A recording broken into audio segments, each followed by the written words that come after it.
pour moi, être critique de série, c'est avant tout apprendre à se connaître au regard de l'œuvre que tu vas critiquer.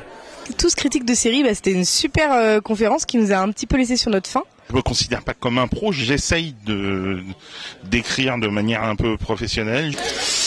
Il y a une différence de salaire surtout parce qu'il n'y a pas eu de débat public alors qu'on était tous dedans. Ça a parlé de critiques de séries, blogs, professionnels, non professionnels, cinéma, séries, et on n'a rien pu dire. Non, je pense que tout le monde apporte un peu sa pierre à l'édifice, tout le monde a son propre style, tout le monde a sa façon de critiquer les séries. Je pense qu'il n'y a pas de grosses différences entre les deux.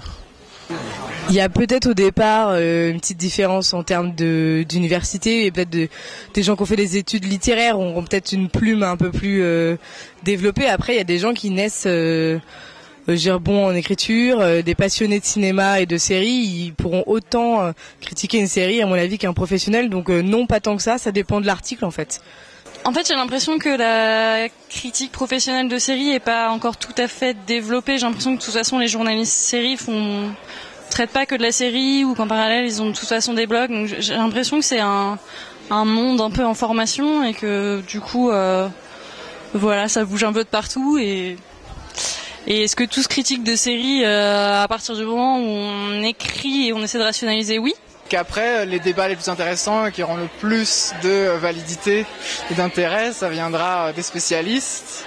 Ils se prétendront jamais eux-mêmes spécialistes, mais ils l'auront acquis justement par leur expérience. Il faut connaître suffisamment de séries pour pouvoir replacer dans un contexte particulier la série. Il faut pouvoir apporter quelque chose au lecteur qui est juste autre que ce que tu dirais à tes potes pour leur conseiller la série en disant je l'ai trouvé super. Donc il y a quelque chose pour moi de beaucoup plus réfléchi. En termes de série, j'essaie de traiter tout ce qui me plaît, tout ce qui me parle surtout. Ouais, je critique ce que j'aime et ce que je n'aime pas j'essaie d'être le plus honnête et le plus... Il n'y a pas d'objectivité, donc on va pas se mentir. Donc je parle de ce que j'aime et ce que j'aime pas, donc voilà. Voilà, les bilans de saison, je trouve ça particulièrement intéressant parce que ça permet de replacer entièrement la série dans son évolution et dans son élément sériel spécifiquement.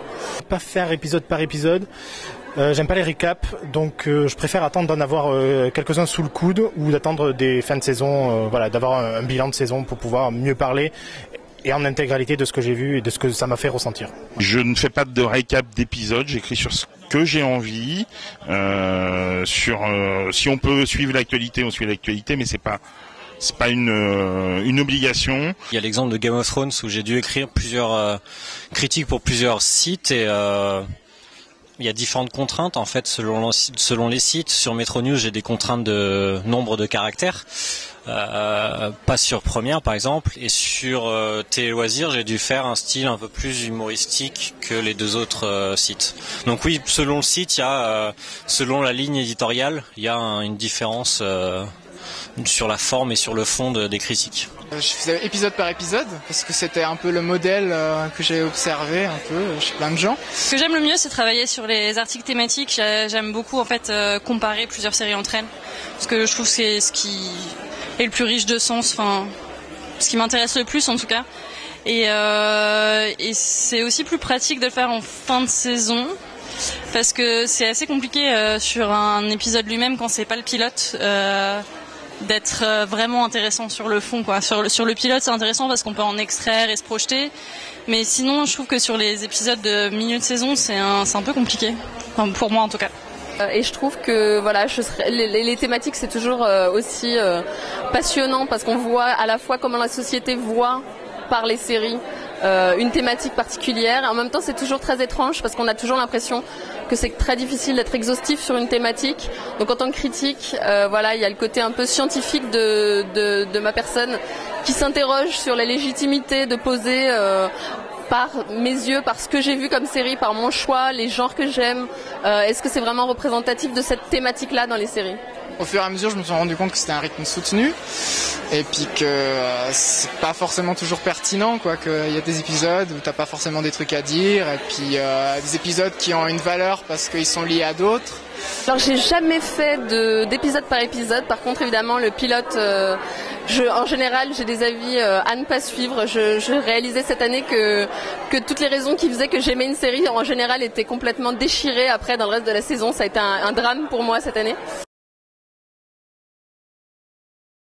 Je pense que ça va dépendre aussi de la personne qui critique la série, et on n'attend pas un critique fan de teen show la même chose qu'un critique fan de série d'HBO, quoi. Et justement, on va aller piocher chez certains profils de critiques des choses différentes.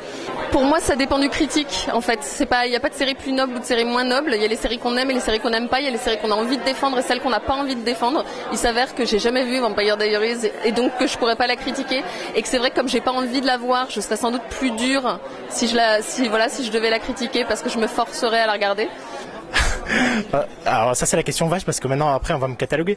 Ouais, je suis pas forcément convaincu par Breaking Bad. Les séries méritent d'être critiquées, au contraire, faut pouvoir pas se mettre des limites, il n'y a pas de raison à ça. Plein de qualités, artistiques, visuelles, scénaristiques, les acteurs sont incroyables, mais je n'arrive pas à ressentir l'emballement qu'il y a eu autour, quoi. Game of Thrones, c'est pas une série qui me parle, mais je pense pas qu'on va aller chercher chez moi un avis très intéressant pour prolonger l'univers de la série de Game of Thrones. Mais on pourra aller chercher chez moi d'autres avis sur d'autres séries, quoi. Non, j'essaye de me faire mon avis le plus objectif possible. Après, est-ce qu'il y a des chefs-d'œuvre que j'ai détestés là comme ça? Je suis plutôt bon public, donc détester non. Si je peux avouer, après honte sur moi, mais je n'ai pas vu The Wire. J'ai vu juste quelques épisodes de la saison 1. J'ai pas accroché plus que ça, mais maintenant que j'écris sur les séries, je pense qu'il faudrait que je fasse l'effort d'aller au-delà des préjugés des 5-6 épisodes que j'ai pu voir.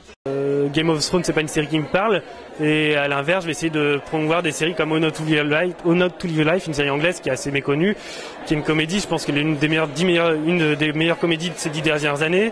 Je peux critiquer une série HBO comme une série de network. J'ai fait une critique d'American Crime récemment qui est diffusée sur un network et qui pour moi a un sujet très pointu et qui pourrait être tout à fait à sa place sur le câble. Donc non, je fais pas de différence entre network ou série du câble, même si c'est induit par le système de production que il y a forcément des différences dans des économies d'échelle en tous les cas.